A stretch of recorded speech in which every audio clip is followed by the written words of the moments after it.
Hello everyone and welcome back. This is the third and probably final lectures for trigonometries, understanding trigonometries through unit circles. बाद में भी कुछ concepts आएंगे तो हम देख लेंगे, but अभी के लिए ये last lectures होगी probably. Let's see.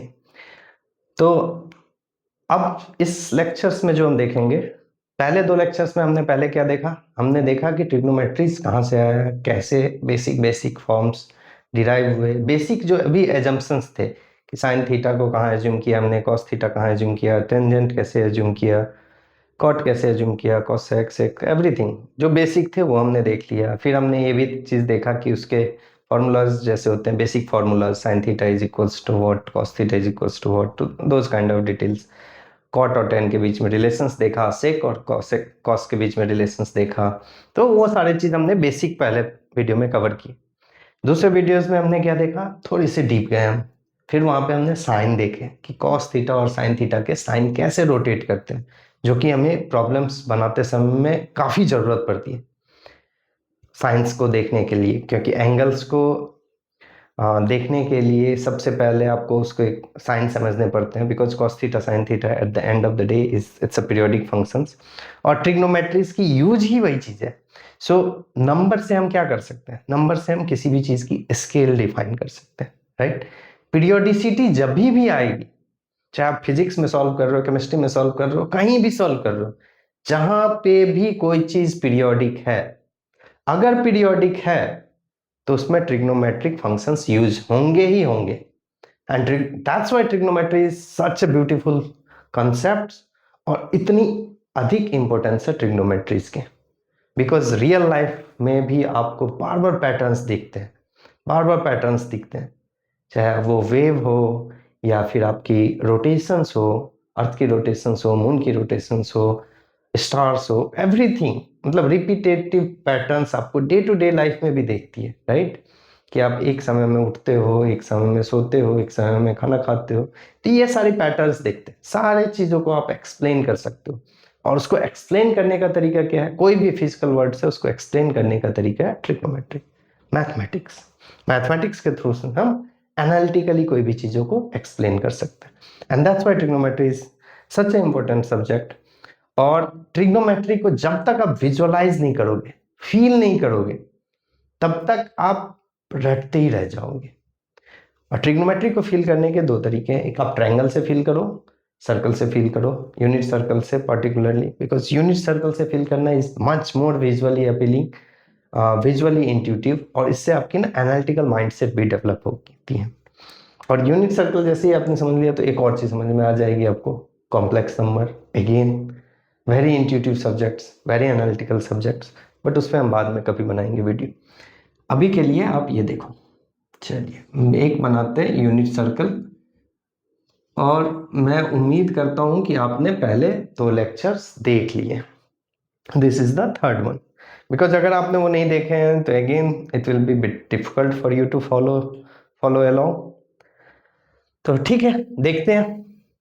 और आज हम देखेंगे वैल्यूज, ठीक है, कैसे आते हैं ये सारे वैल्यूज। इनफैक्ट आप कैलकुलेट भी कर सकते हो, but calculations will be for these standards angle is easy, but other angles के लिए आपको कैलकुलेटर्स की हेल्प की जरूरत पड़ेगी। और जनरली प्रॉब्लम स्टेटमेंट्स जो आते हैं उसमें उतने एंगल्स बेसिकली उस तरीके के होते नहीं, क्योंकि दे ट्राई टू अंडरस्टैंड कि मतलब कैलकुलेशंस तो आप निकाल ही लोगे, वो कैलकुलेटर का काम है, वो आपका काम नहीं एंड कर थिंकिंग। बट जो स्टैंडर्ड्स वैल्यूज सब है, कैसे हम निकालते हैं, बस इंट्यूशंस डेवलप करने के लिए हम ये चीज़ देखें। अब हमने यहाँ पे क्या एज्यूम किया है, ये पी पॉइंट है मेरा, क्या है ये, cos theta and sine theta, right.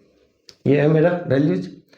अब देखो आप, ये मैं मान के चलता हूं कोई एक O है, ये है A, ठीक है, ये है OP, ठीक है। अब ये OP क्या है, यहां पे था, अब ये यहां से मूव हो रहा है, राइट। यहां पे था, यहां गया, कॉस थीटा साइन थीटा ही रहेगी, थीटा की वैल्यूज भी चेंज होती रहेगी। जैसे जैसे थीटा की वैल्यू चेंज होती रहेगी, वैसे वैसे यहाँ पे वैल्यूज भी चेंज होते रहेंगे, एक्स कोऑर्डिनेट वाई कोऑर्डिनेट की वैल्यूज। तो ये क्या होगी, यहाँ से यहाँ जाएगा 90 डिग्री, फिर यहाँ से 180 डिग्री, 180 डिग्री के बाद फिर यहाँ आएगा 270 डिग्री, फिर आएगा 360 डिग्री। क्या हम बोलते हैं 360 डिग्री। कोई चारों तरफ रोटेट हो गया तो उसको क्या बोलते हैं 360 डिग्री। 360 डिग्री पे जैसे ही आप रोटेट हो गए तो फिर से आप इनिशियल पोजिशंस पे पहुंच गए, राइट। इनिशियल पोजिशंस पे पहुंच गए, मतलब अब इसमें तो कितनी भी रिपीटेशंस आप करते जाओ क्योंकि पीरियोडिक फंक्शंस है। तो this is non terminating periodic function. Basically कोई इसका अंत ही नहीं है, जितना बार आप चाहो लगाते रहो लगाते रहो लगाते रहो, आते रहेंगे। टर्म वाइज अगर मैं बोलूं तो ओपी को बोलते हैं, इसको बोलते हैं जनरेटिंग फंक्शंस, ठीक है, क्योंकि इससे क्या ना वैल्यूज आपकी जनरेट होती रहती है। अब हम देखते हैं इसके वैल्यूज कैसे मूव करेंगे। तो सबसे पहले हम कॉस की देखते हैं, बिकॉज कॉस एक्स एक्सिस पे। तो क्या है कॉस थीटा की वैल्यू जब जीरो होगी, राइट, जब जीरो होगी, कोई एंगल्स नहीं यहाँ पे है, तो क्या होगी वैल्यूज, यहाँ पे वैल्यूज क्या होगी 1 होगी एक्स की वैल्यूज। तो हम शुरू कहाँ से करते हैं कॉस की ग्राफ, यहाँ से। अगेन ग्राफ भी आपको याद करने की जरूरत नहीं है, वेरी इजी टू विजुअलाइज। एक ही चीज सिर्फ आपको याद रखना है कि ये पॉइंट मेरा P cos theta comma sine theta है, ये यूनिट सर्कल।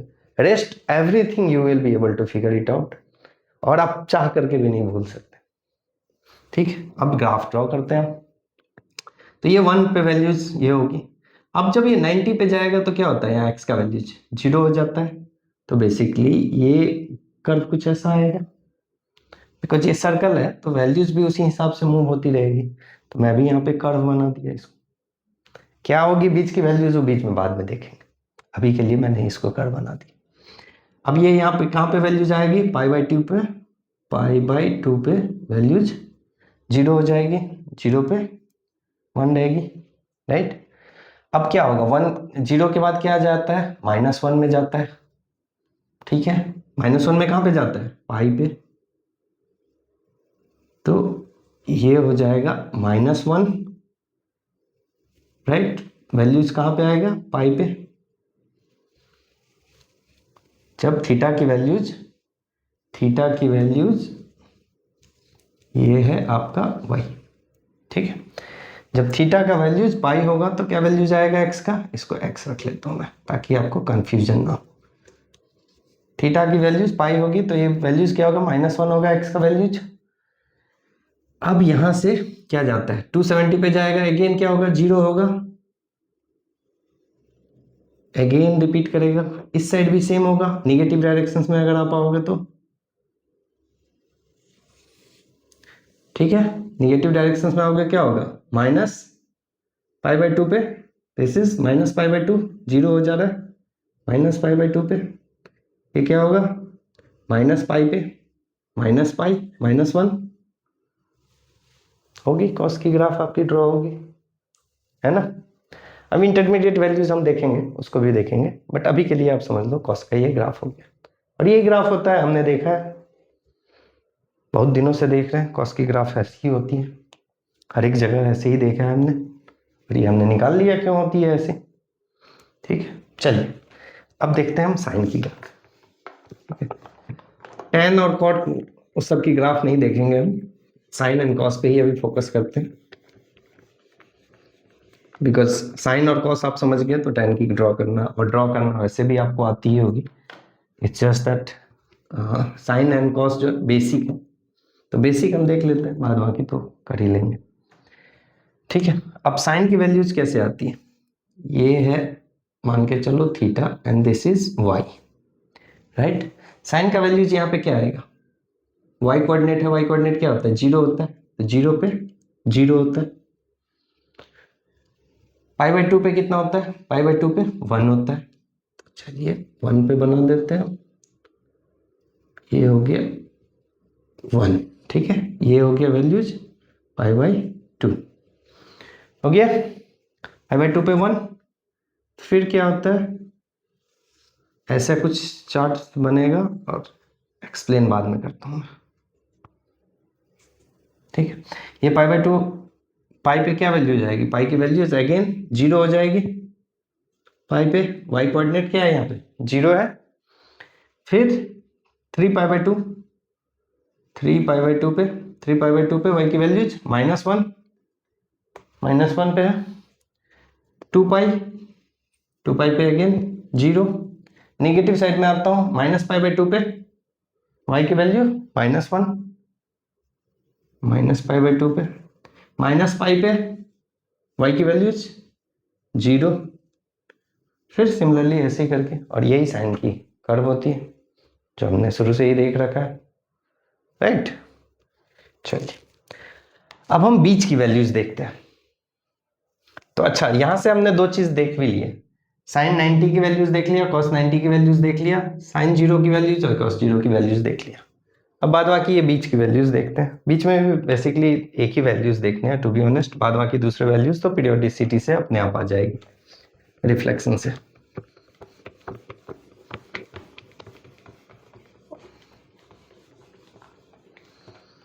चलिए इसको भी हटाते हैं। आप सोचो कैसे निकाल सकते हैं, और इस सब में सबसे पहले मुझे क्या निकालना चाहिए जो सबसे इजी हो। सोचो आप,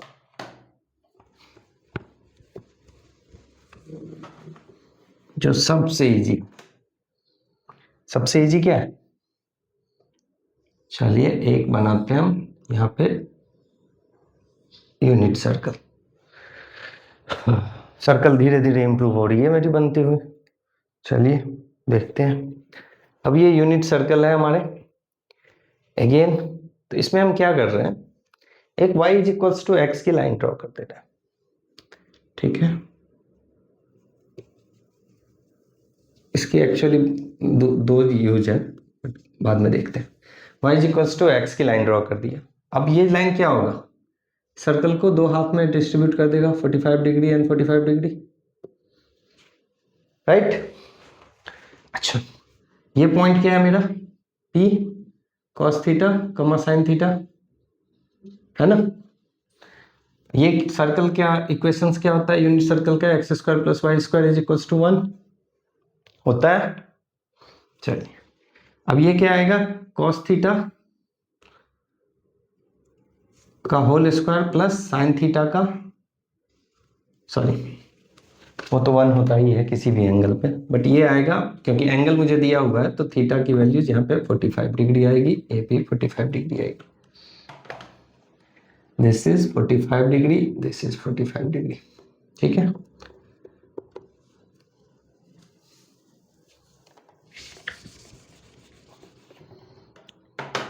अब एक चीज बताओ मुझे, ये क्या है, y = x लाइन है, y = x लाइन है, दैट मीन्स क्या, cos of 45 degree is same as sin of 45 degree. x और y कोऑर्डिनेट तो सेम होगी ना, y = x वाले लाइन पे, तो दोनों सेम होगी। दोनों अगर सेम होगी तो क्या मैं लिख सकता हूँ, cos 45 डिग्री का whole square plus sin 45 degree का whole square is equals to 1। अब sine and cos is same, तो इसको मैं लिख सकता हूँ cos 45 डिग्री का whole square plus cos 45 degree का whole square is equals to 1। यहाँ से क्या आएगा, 2 cos square 45 degree is equals to 1। So cos square 45 degree is equals to 1/2 and cos 45 degree is 1/√2। Plus minus होगी but अभी हम first quadrant में हैं तो प्लस ही लिख रहा हूँ, राइट। cos 45 डिग्री 1/√2 आ गया, sin 45 डिग्री 1/√2 आ गया, यही होता है, राइट। हमने रट्टे मार रखे हैं, राइट, ठीक है। याद रखनी जरूरी है एक्चुअली ये सब वैल्यूज, क्योंकि वहां पे आप डिराइव करने थोड़ी जाओगे प्रॉब्लम्स में ये छोटे छोटे वैल्यूज, बिकॉज ये स्टैंडर्ड फॉर्म्स में, बट अगर आप कहीं भूल जाते हो सपोजली तो आप डिराइव कर सकते हो उस केस में, and derivations is not that hard, it's a very very easy derivation. चलिए अब देखते हैं अगला, अगला कौन सा देखना है, 30 डिग्री पे देखते हैं।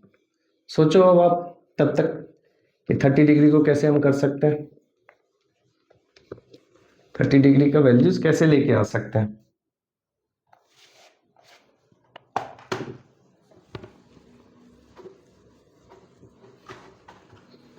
सोचिए, चलिए ये क्या है हमारा, unit circle, again unit circle. चलिए इस बार मैंने थोड़ा सा गड़बड़ कर दिया, बट कोई बात नहीं, हमें समझने से माने मतलब है। नहीं, इस बार मुझे थोड़ी सी अच्छी बनानी पड़ती, बट दैट्स ओके। ठीक है, देखते हैं। एक ये एंगल मैंने मान लिया 30 डिग्री है, ठीक है। इसका वैल्यूज क्या आएगा, P cos 30 डिग्री कमा साइन 30 डिग्री, ठीक है। अब इसका वैल्यूज कैसे निकालेंगे हम,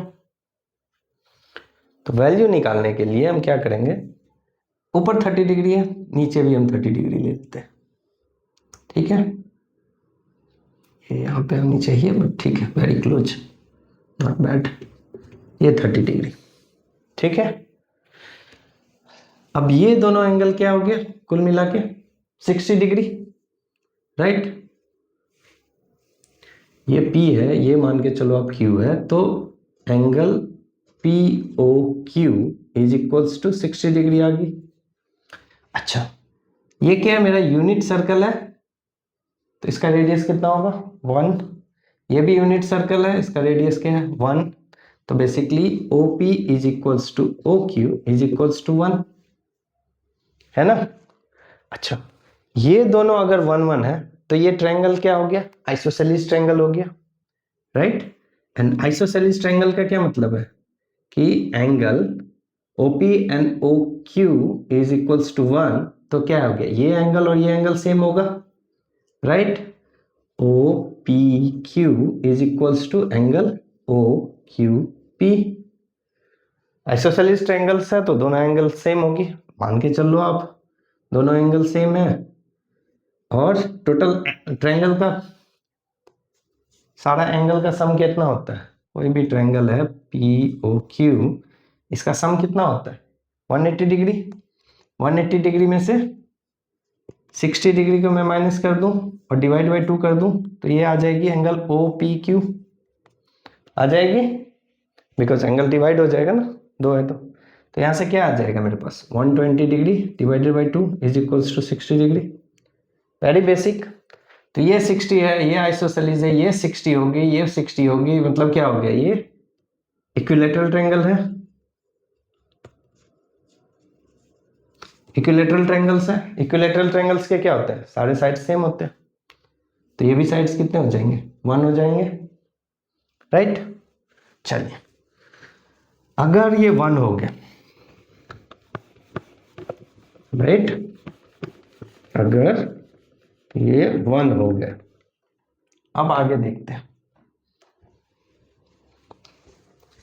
अगर ये पूरा साइड 1 है, अगर ये पूरा साइड 1 है और ये 30 डिग्री है इस लाइन से नीचे, इस लाइन से ऊपर, बेसिकली इस लाइन को हाफ में डिवाइड कर रहा है। इक्विलैटरल ट्रायंगल्स को छोड़ दो आप, वेरी बेसिक, इक्विलैटरल कोई भी इक्विलैटरल ट्रायंगल्स है, इसको अगर मैं यहाँ से करूँ, ठीक है, तो क्या होगा, ये एंगल सेम है, इससे जैसे ही मैं कट करूंगा तो ये साइड और ये साइड दोनों साइड सेम हो जाएंगे, राइट। तो ये साइड और ये साइड सेम होंगे, तो basically 2x is equals to 1, तो x इज इक्वल्स टू क्या हो, हाफ हो गया, तो बेसिकली ये साइड कितने हो गए, हाफ हो गए, राइट। ऊपर नीचे दोनों हाफ हाफ हो गया, अब तो कुछ रह ही नहीं गया, तो इजी है, राइट। अब यहां से क्या है, क्या निकालना है हमें, sine theta is equals to what, P/H, देखा था हमने वीडियो 1 में, P/H, और P क्या है, ये वैल्यूज है, राइट। P का वैल्यूज क्या है, हाफ, H में 1 है, दैट इज 1/2।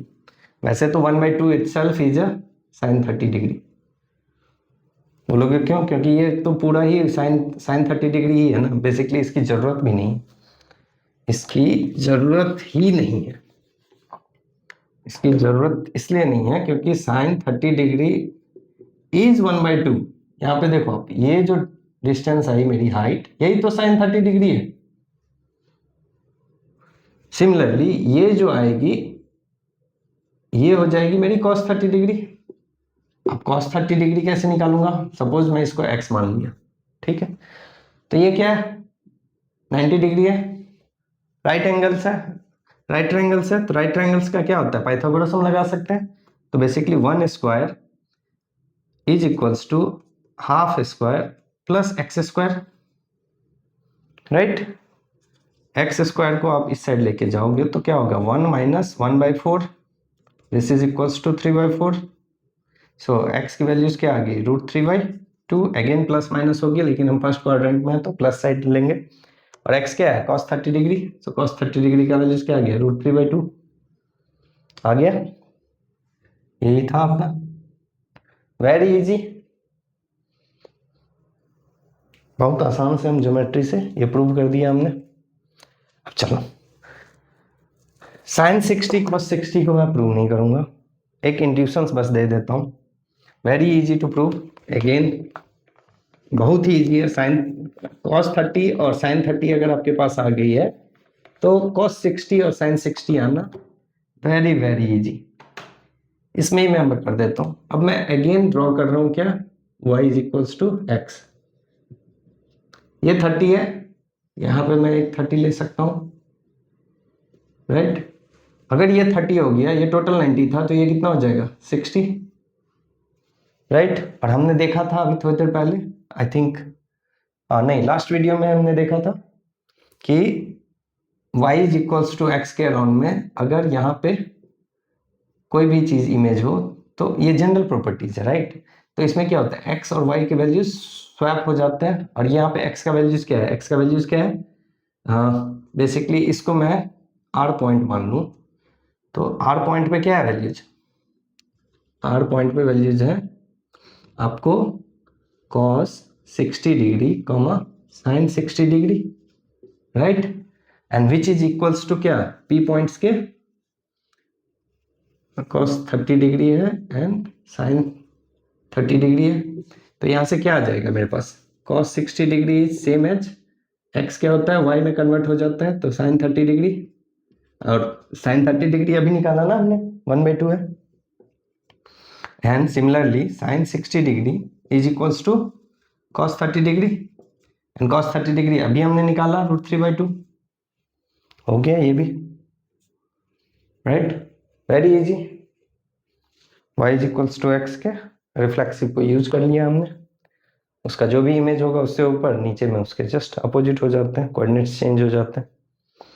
तो देखा आपने कि visually identifying, defining and proving things is really really easy, और यूनिट सर्कल के तरीके से आपने सीख लिए हैं, ये तीनों वीडियोस आपने देख लिए हैं। मैं गारंटी देता हूं आप इस चीज को पूरी लाइफ में कभी नहीं भूल सकते, आप कोशिश भी करोगे भूलने की, नहीं भूल पाओगे, गारंटी है।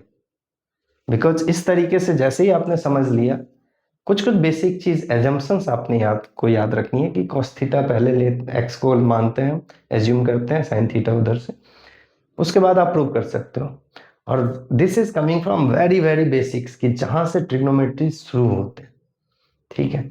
तो इससे क्या है, आपकी मैथमेटिकल इंट्यूशंस भी डेवलप होते हैं।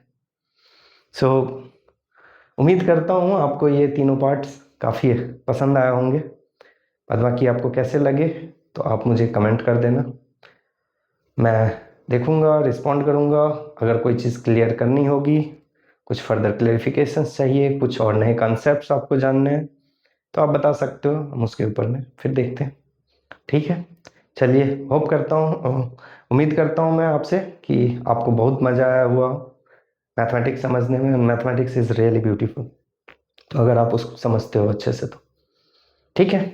चलिए, मिलते हैं आगे फिर और किसी कंसेप्ट के साथ। Thank you.